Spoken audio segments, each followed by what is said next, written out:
Hello everyone, good morning. My name is Vivek Sharma and today we're going to discuss about the most important issues of the day.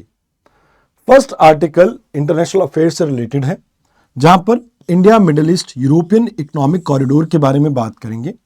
इसके क्या positive हैं, क्या negative है, इन सब चीज़ों को हम डिस्कस करेंगे। देन गाजा के रिलेटेड जो प्रपोजल रखा गया है यूएस के द्वारा, we gonna discuss about that, उसके भी पॉजिटिव नेगेटिव दोनों को हम समझेंगे।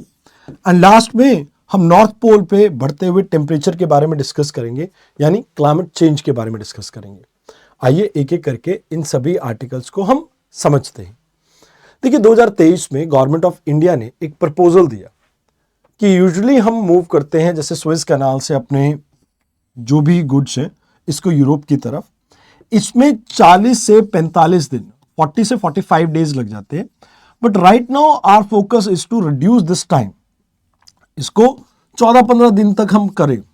तो इसके लिए गवर्नमेंट ऑफ इंडिया ने India Middle East Eastern European corridor को एस्टैब्लिश करने की बात की, जहां पर हम जैसे नवी मुंबई पोर्ट, कांडला पोर्ट, इन सभी पोर्ट्स को कहीं ना कहीं मिडिल ईस्ट से कनेक्ट करेंगे। ये इसका ईस्टर्न कॉरिडोर बनेगा।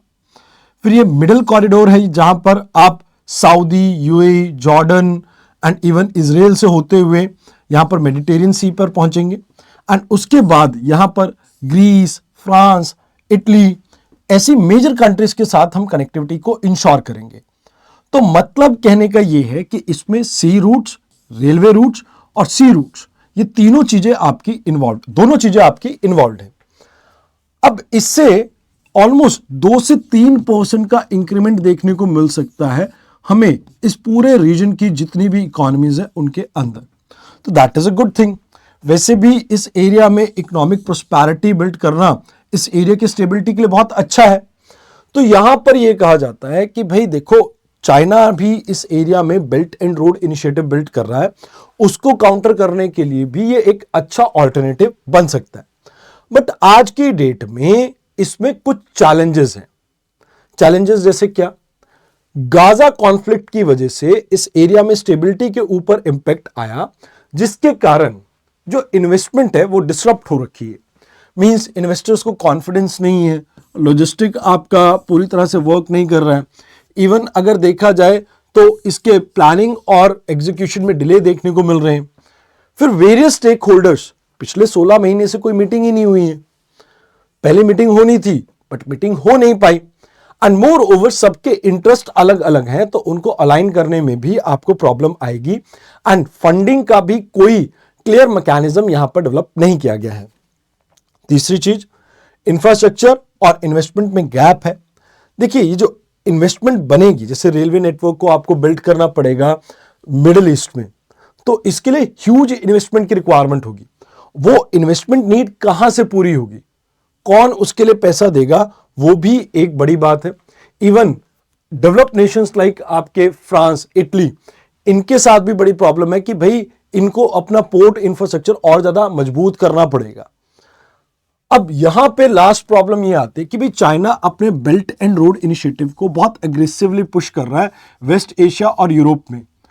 एंड ये कहीं ना कहीं एक इन्फ्लुएंस क्रिएट करेगा इस पूरे प्रोजेक्ट की इंप्लीमेंटेशन के ऊपर। तो यहां पर कहा जाता है कि भी देखो, आपके पास कुछ वे फॉरवर्ड्स हो सकते हैं। जैसे इंडिया क्या चाहता है कि इंडिया चाहता है कि उसकी जो डोमिनेंस है, डोमिनेंस भी नहीं, मैं ये कहूंगा प्रेजेंस जो है, प्रेजेंस मिडिल ईस्ट में इंक्रीज हो। तो हम अपनी डिपेंडेंसी को स्विस कनाल पे खत्म करना चाहते हैं, अपना मरीन टाइम इंफ्लुएंस इंक्रीज करना चाहते हैं, एंड चाइना को काउंटर करना चाहते हैं। And regional cooperation and economic participation, stability को हम इस एरिया में प्रमोट करना चाहते हैं। तो अब इसके लिए सबसे पहले तो आपको यह करना पड़ेगा, आपको पीपीपी मॉडल को कहीं ना कहीं एक्सप्लोर करना चाहिए। पब्लिक प्राइवेट पार्टनरशिप, इस फंडिंग मैकेनिज्म के ऊपर आपको फोकस करना चाहिए, जहां पर आप कहीं ना कहीं फोकस कीजिए कि कैसे फास्ट ट्रैक किया जा सके सऊदी, जॉर्डन, इजराइल के अंदर रेलवे कनेक्शंस को। प्राइवेट सेक्टर की पार्टिसिपेशन कहीं ना कहीं इस प्रोजेक्ट्स की एक्सपेंशन के ऊपर लाइक एक पॉजिटिव इंपैक्ट डाल सकती है। And more over diplomatic coordination की जरूरत है वेरियस स्टेक होल्डर्स के बीच में। यहां पर इंडिया ग्रीस की टाई जो है इससे और ज्यादा स्ट्रेंथन होगी। And in addition to this, digital trade platforms भी आपके सीमलेसली ऑपरेट कर पाएंगे, उनको भी लॉजिस्टिक से काफी फायदा यहां पे देखने को मिल सकता है। तो these are the things that you have to keep in mind in this article. Let's talk about the next article. अब ट्रंप ने एक सोल्यूशन दिया कि गाजा में से फलस्तीनी लोगों को हम हटाते हैं, यहां पर डेवलपमेंट क्रिएट करते हैं, इकोनॉमिक पार्टिसिपेशन को क्रिएट करते हैं, एंड इससे पूरे एरिया में हम रीजनल सिक्योरिटी स्टेबिलिटी को इंप्रूव कर सकते हैं। अब बात यह है कि यूएस ने सेम ऐसी कमिटमेंट जब इराक के ऊपर हमला किया था तब भी दी थी, और अफगानिस्तान को जब कैप्चर किया था 20 साल तक वहां पे रहे तब भी की थी। तो कहा जाता है कि भी वहां पर जब आप कुछ पॉजिटिव रिजल्ट नहीं ला पाए तो क्या गारंटी है कि यूएस के इस इंटरवेंशन से यहां गाजा के एरिया में आप एक पॉजिटिव सॉल्यूशन बिल्ड कर पाएंगे। तो यहां पर आप समझिए कि अभी जो गाजा स्ट्रिप की अगर हम बात करें, ये एक फलस्तीनी टेरिटरी है जो कि आपकी ओपन होती है, कहां पर, एक तरफ मेडिटेरियन में, एक तरफ इजिप्ट है इसके, एक तरफ इजराइल है। तो यहां पर अगर देखा जाए तो इस एरिया को सबसे पहले इजिप्ट आपका एडमिनिस्टर करता था, बट उसके बाद 1968 में जो आपकी 67 में आपकी 6 डे वॉर होती है, इसके बाद से इसको ऑक्यूपाई करके रखा हुआ इजराइल ने। ऑल्दो 2005 में इजराइल ने अपने ट्रुप्स को विड्रॉ किया था एंड 2007 में यहां पर ब्लॉकेट लगा दिया था, बिकॉज हमास जो कि एक टेरर ऑर्गेनाइजेशन है, इसने इस एरिया के ऊपर कंट्रोल ले लिया था। तो वेरियस मल्टीपल वॉर्स, कॉन्फ्लिक्ट्स इस एरिया में देखने को मिले हैं, एंड अभी रीसेंट जो कॉन्फ्लिक्ट देखने को मिला है उसकी शुरुआत हुई थी 2023 के 7 अक्टूबर के अटैक के बाद। यहां पर यूएस की जो पॉलिसी है वो उस मतलब खासकर जो ट्रंप एडमिनिस्ट्रेशन की है उसकी प्रीवियस पॉलिसी से हटके है, बिकॉज पहले तक तो यूएस हमेशा से 2 स्टेट सोल्यूशन को सपोर्ट करता था, जहां पे इजराइल और फलस्तीन के लिए एक अलग से देश बनाने की बात होती थी। बट ये पहली बार है कि जहां पर यूएस ने इससे विपरीत कुछ कहा है। तो यहां पर गवर्नेंस के ऊपर एक सवाल उठता है कि भाई देखो, हमास जो हैं वो क्यों इतने स्ट्रांग हो पाए, बिकॉज यहां पर आपको वीक गवर्नेंस देखने को मिली थी, जिसके बाद हमास लोगों का ब्रेन वॉश करने में काफी कैपेबल साबित हुए। तो यहां पर यूएस एडमिनिस्ट्रेशन की अगर बात करें तो डिप्लोमेटिक सोल्यूशन से हटके अब ये जो इन्होंने सोल्यूशन दिया जहां पर ये यूनिलेटरल एक्शन प्रमोट कर रहे हैं, तो इससे इनके अलाइज भी थोड़े परेशान हैं, चाहे यूरोपियन अलाइज की बात करें या वेस्ट एशिया में सऊदी, यूएई जैसे अलाइज की बात की जाए। तो यहां पर आपको समझना होगा कि अगर यूएस यहां पर कंट्रोल लेता है तो यूएस कहता है कि भाई हम सबसे पहले जो अनएक्सप्लोर्ड बॉम्ब है या वेपन्स है उनको वहां से रिमूव करेंगे, हम रिकंस्ट्रक्शन के ऊपर फोकस करेंगे एंड इस पूरे एरिया को इकोनॉमिक हब बना देंगे। बट यहां पर 23 लाख लोगों यानी 2.3 मिलियन लोगों को मतलब यहां से रिमूव करने की बात की जा रही है और उन्हें सेटल किया जाएगा जॉर्डन, इजिप्ट एंड आसपास के अरब देशों में। वैसे भी जॉर्डन और इजिप्ट कह रहे हैं कि भाई हमारे पास तो ऑलरेडी बहुत प्रॉब्लम है माइग्रेशन को लेके, तो हम तो इस चीज को सपोर्ट नहीं करेंगे। बट बाकी जो देश है वो कहते हैं कि भाई इस एरिया में फिर आपकी पीस कॉपरेशन के ऊपर ज्यादा डिबेट डिस्कशन बचेगी नहीं। तो यहां पर यह कहा जा रहा है कि भाई आप इफेक्टिवली सभी फिलिस्तीनियों को उनके होमलैंड से निकाल रहे हो, ये तो इंटरनेशनल लॉ का वायलेशन है, क्योंकि 4 जिनीवा कन्वेंशन के अंडर लाइक 194, 242 एंड 338 के अंडर फिलिस्तीनी राइट्स को रिकॉग्नाइज किया गया था एंड किसी को भी फोर्सफुली उसके होमलैंड से रिमूव करने पे ये रोक लगाता है।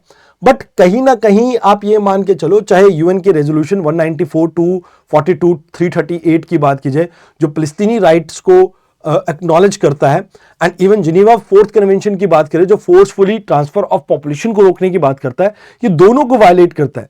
ये एक तरह से एथनिकल क्लिंजिंग है इस पूरे एरिया में, जहां पर आप ये मान के चलो कि इसको लीगली भी प्रोटेस्ट करेंगे लोग। देन यहां पर ह्यूमैनिटेरियन क्राइसिस आपके इंक्रीज हो जाएंगे, बिकॉज इतनी ज्यादा पॉपुलेशन डिस्प्लेस होगी तो कहीं ना कहीं जो इकोनॉमी है जॉर्डन की, इजिप्ट, इनके ऊपर भी असर पड़ेगा। तो they are also not willing.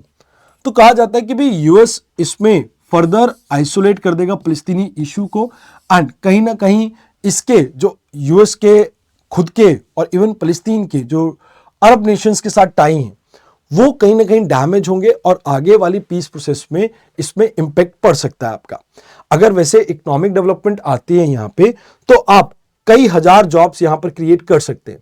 पर जैसा मैंने आपको कहा, जैसे ये गाजा का एरिया है, ये वेस्ट बैंक वाला एरिया है, तो ये वेस्ट बैंक वाला एरिया तो ऑलरेडी इजराइल ने कब्जा कर रखा है, यहां पर यूएस आके बैठ गया, तो इससे तो कहीं ना कहीं आप टू स्टेट का जो हम सोल्यूशन देते थे, आप पूरी तरह से उसको डिसमेंटल कर देंगे। क्योंकि ये एरिया अगर इनके पास रह गया तो बस ये गोलन हाइट वाला पार्ट तो रह गया, उसको भी आप अपने पास ही रख लो। तो द थिंग इज, यहां पर आप ये मान के चलो कि इससे पॉसिबली आपकी वॉर लाइक सिचुएशन क्रिएट हो सकती है, और जहां पर ये जो फलस्तीनी ग्रुप्स हैं ये कहीं ना कहीं anti US anti Israel sentiments को और ज्यादा प्रोवोक करेंगे। एंड इसमें लेबनान बेस्ड हिजबुल्ला, ईरान और इसके ईरान के जो अलाइज हैं वो कहीं ना कहीं इस वीकनेस को एक्सप्लोर करके एक्सप्लॉइट करने की कोशिश करेंगे। मिडिल ईस्ट पीस प्रोसेस जिसमें सऊदी यूएई पार्टिसिपेट कर रहे हैं, वो कहीं ना कहीं एक बार फिर से सोच सकते हैं कि whether they want to go with the relation with the Israel और नॉट। तो ये पूरी प्रॉब्लम यहां पर आपकी एक्सकलेट हो सकती है, बढ़ सकती है। तो कहा जाता है कि भी देखो, यूएस की पुरानी हिस्ट्री है वो फेलियर यहां पर दिखता है आपको, चाहे इराक की बात की जाए, अफगानिस्तान की बात की जाए।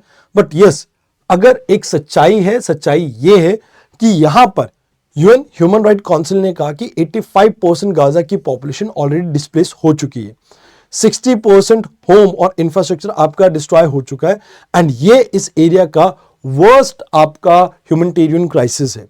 तो यहां पर यह कहा जाता है कि देखो, 3 पॉसिबल सिनेरियो बनते हैं। पहली चीज तो इस प्रोजेक्ट को ठंडे बस्ते में डाल दिया जाए, जो कि 99% श्योरिटी ऐसा ही होगा, या दूसरी पॉसिबिलिटी ये है कि भाई पार्शली इसको इंप्लीमेंट किया जाए, जहां पर फुल्ली गाजा को टेक ओवर ना किया जाए यूएस के द्वारा, बस इकोनॉमिक एड वगैरह प्रोवाइड की जाए ताकि फिलिस्तीनी डिस्प्लेसमेंट को इनफॉर्मली पुश किया जा सके। देन यहां पर रीजनल कॉन्फ्लिक्ट एक्सकलेट होने की थर्ड पोटेंशियल आपको प्रोबेबिलिटी देखने को मिलती है। तो ये 3 चीजें यहां पर आपको देखने को मिल सकती हैं। आइए अब बात करते हैं आज के आखिरी आर्टिकल के बारे में, जहां पर हम नॉर्थ पोल के बारे में बात करेंगे। नॉर्थ पोल में ऑन एन एवरेज जो 1991 से जो आप टेम्परेचर यहां पर देख रहे हैं, उससे 18 डिग्री सेल्सियस टेम्परेचर इंक्रीज होता हुआ दिख रहा है। अब इसमें मल्टीपल रीजंस आपके रिस्पॉन्सिबल है। जैसे पहला, एक लो एयर प्रेशर सिस्टम आपका बिल्ट हो रहा है इस एरिया में, जिसकी वजह से लोअर लैटिट्यूड से वार्म एयर आर्टिक एरिया में इंट्रूड कर रही है, और ये आइस की मेल्टिंग के लिए रिस्पॉन्सिबल है, पहली चीज। दूसरी चीज, जो सी सरफेस टेम्परेचर है वो भी आपका नॉर्मल से हाई होता जा रहा है, जो कि ज्यादा हीट ट्रैप करेगा। इससे जो हवा है उसका, हवा का भी टेम्परेचर आपका इंक्रीज हो जाएगा। तो ओवरऑल अगर बात करें तो इस एरिया के टेम्परेचर में ये इंक्रीज करेगा।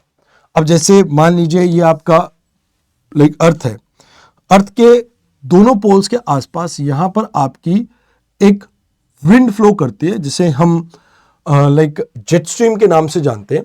ये जेट स्ट्रीम कन्फाइंड करती है एयर को पोलर एरिया के अंदर, एंड वार्मर एयर को इसके अंदर इंट्रूड नहीं करने देती। अब ये सारी अपर एयर सर्कुलेशन से हैंडल होते हैं, जिसे हम पोलर वोर्टेक्स कहते हैं। अब ये पोलर वोर्टेक्स वीक होता जा रहा है, जिसकी वजह से वार्म एयर अंदर की तरफ इंट्रूड कर रही है, एंड ये वार्म एयर कहीं ना कहीं इस एरिया में हीटिंग इंक्रीज करेगी। अब इससे क्या इंपैक्ट देखने को मिलेगा? देखिए, पहली चीज तो यहां पर आइस मेल्ट होने के बाद इस पूरे एरिया की एल्बिडो वैल्यूज आपकी डिक्लाइन करेगी।